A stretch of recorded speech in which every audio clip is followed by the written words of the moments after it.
rakyat Malaysia yang bekerja di Singapura. Gaji minimum 1,800 Singapore dollar dah lepas kalau nak loan untuk Proton S70.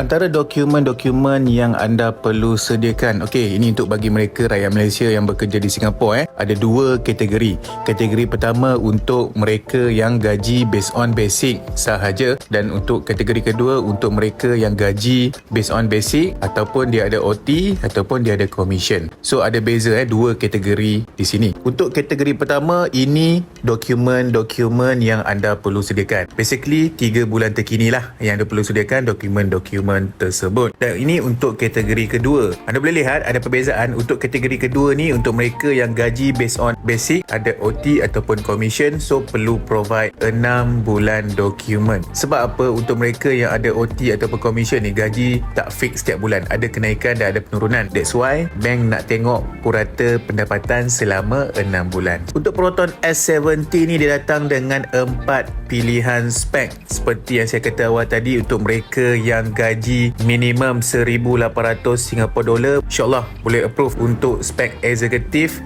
dan juga premium. Untuk spek flagship dan flagship X, sebaiknya gaji anda 2,000 Singapore dollar minimum baru lepas. Sebab apa? Harga dia lebih tinggi untuk dua spek yang atas tu. Full spek harga lebih sikit.